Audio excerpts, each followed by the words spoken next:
Au sommet de ce savant midi, des transplantations rénales réussies à l'hôpital de Tengango. Lors de cette deuxième phase de transplantation rénale réalisée les 3 et 4 février dernier, ces interventions marquent une avancée majeure dans la prise en charge des maladies rénales au Burkina Faso. Une prouesse médicale porteuse d'espoir pour de nombreux patients. Les détails dans ce journal. Et puis la fondation Sauvons des vies, initiée par Lamine Ouedraogo, voit enfin le jour.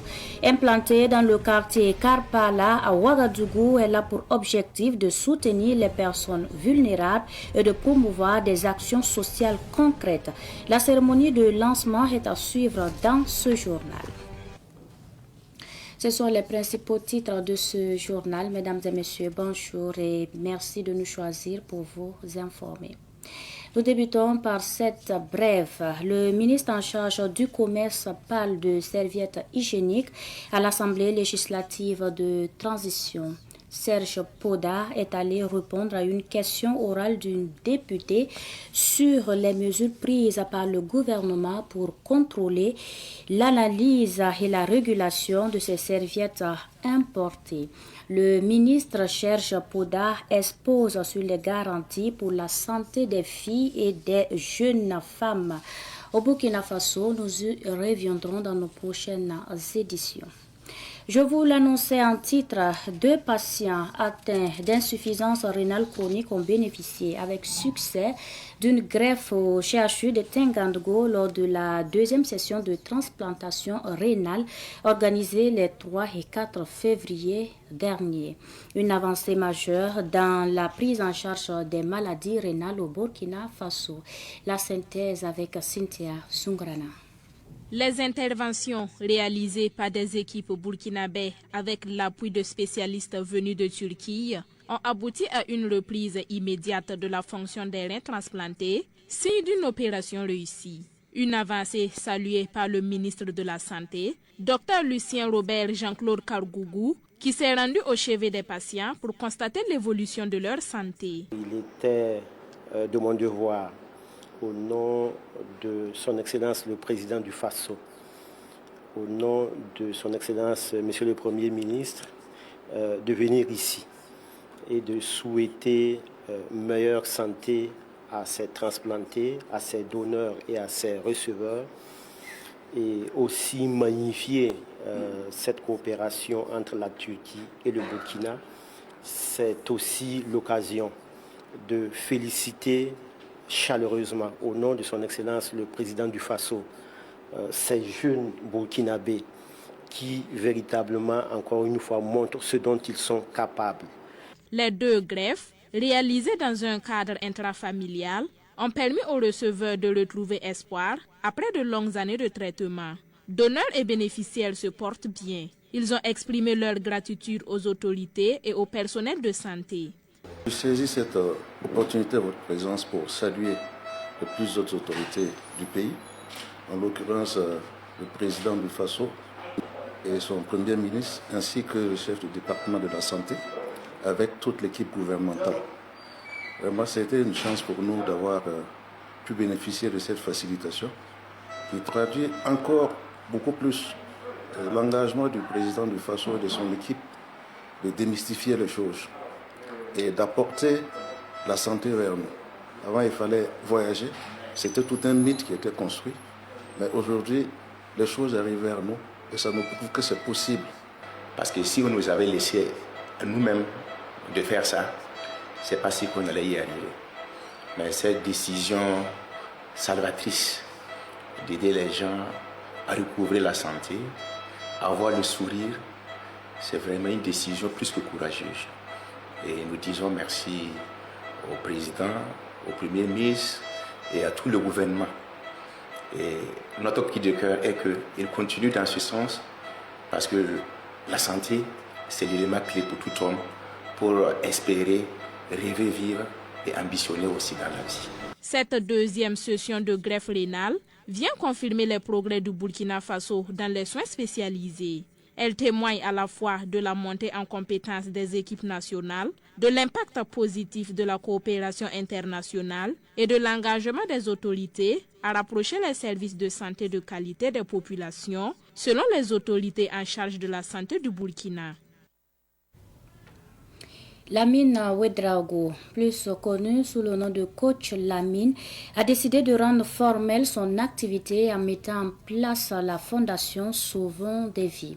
Elle est située dans le quartier Karpala, dans l'arrondissement 11 de Ouagadougou. L'ouverture officielle de la fondation a eu lieu hier en présence de Pakisba Mariam Ouedraogo.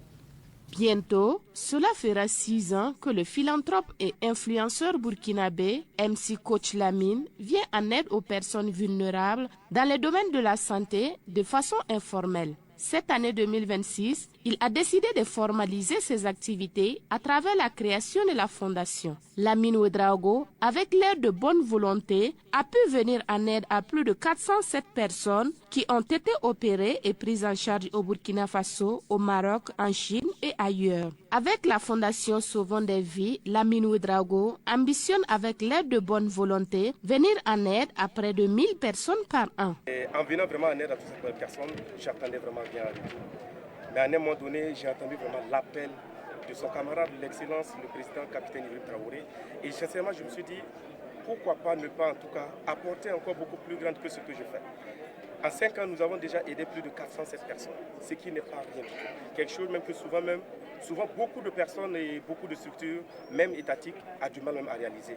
Mais au fait, avec la personne que je suis, avec tous ces Burkinabés qui sont là, on arrive vraiment à venir en aide en tout cas sur ces bons Burkinabés.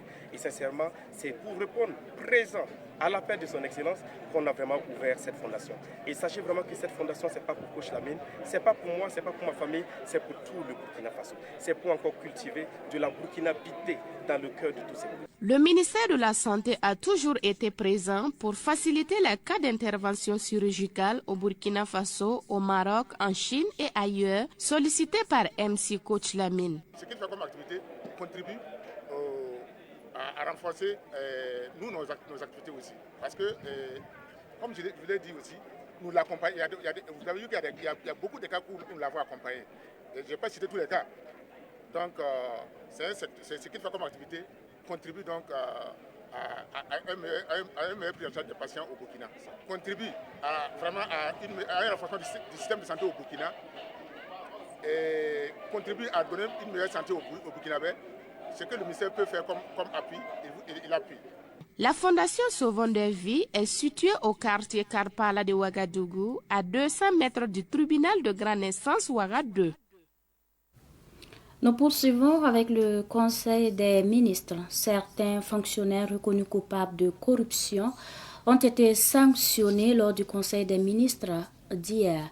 Ces sanctions interviennent après les révélations du CORAG. Écoutons le ministre des Serviteurs du Peuple, Mathias Traoré, à ce sujet. Au titre du ministère de la Sécurité, M. Savadogo Robert, matricule 240 873E, adjudant de police, est révoqué pour attitude ou comportement attentatoire à l'éthique et à l'honneur du corps. M. Sankande Seni, matricule 240 559, adjudant de police, est traduit en conseil de discipline. Au titre du ministère de la Santé, M. Boa Jacques, matricule 278 480M, médecin spécialiste en stomatologie et chirurgie maxillo-faciale, est traduit en conseil de discipline. Au titre de la mairie de Ouagadougou, M. Porgo Mamadou, matricule 1 104 2011 0033, agent de police, est révoqué. M. Saba Wenkouni Dieudonné, matricule 1 104 2020 01 34, agent de police, est révoqué. M. Ouedraogo Abdul Rachid, matricule 1 104 2021 0068, agent de police, est traduit en conseil de discipline. Au titre de la mairie de Doulgou, dans la province du Bazéga, M. Cabré Nyoubi Claude, matricule 0201 2014 007, agent domanial, est révoqué. Le Conseil des ministres a félicité les différentes autorités disciplinaires pour les diligences qui ont été accomplies et les a instruits à achever dans les meilleurs délais les procédures en cours. Dernier point de ce journal, Grand Prix cycliste RTB est prévu se tenir le dimanche 15 février 2026. L'innovation majeure de cette édition est l'ouverture de la compétition aux cyclistes des deux autres pays de l'AES que sont le Mali et le Niger. Cette édition est placée sous le thème « Avec le peuple, la RTB pédale pour la victoire ». Ruben Wilson Kodio pour les précisions.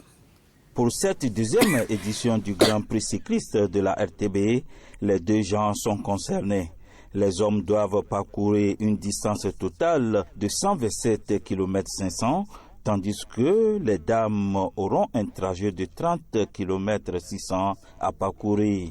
Le directeur général de la RTB revient sur les objectifs assignés à cette compétition. Cette activité s'inscrit dans la volonté de la RTB d'offrir un programme sportif de haut niveau au public burkinabé, tout en montrant au reste du monde que le Burkina Faso reste debout. En organisant le Grand Prix, la RTB veut promouvoir les valeurs d'unité, de fraternité, de cohésion sociale, d'entraide, de résilience et de paix au Burkina Faso, mais aussi dans l'espace AES.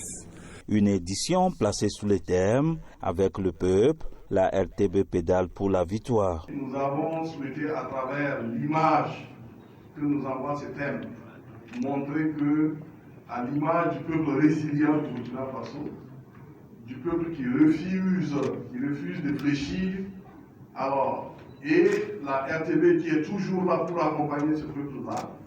Alors, il était temps, à travers l'image du cycliste qui est endurant et qui travaille dans l'efficacité, dans la ténacité, qu'on puisse accompagner ce peuple-là vers la victoire. C'est en quelque sorte l'image que nous envoyons donc alors, au peuple burkinabé à travers ces thèmes. Avec le peuple, la RTB pédale pour la victoire. L'innovation majeure de cette deuxième édition est sans doute la participation des deux autres pays de l'AES, à savoir le Mali et le Niger. L'innovation majeure de la présente édition est l'ouverture de la compétition aux cyclistes des deux autres pays de l'espace AES, à savoir le Mali et le Niger. Tout en invitant la population de Ouagadougou et ses environs à effectuer massivement le déplacement, la RTB promet au public un spectacle inédit à vivre en direct et en intégralité sur tous les canaux de diffusion. Chez les hommes, le vainqueur empochera un montant d'1 million de francs CFA et 500 000 francs CFA pour la première chez les dames. Fin de ce Savane Midi. Merci de nous avoir suivis.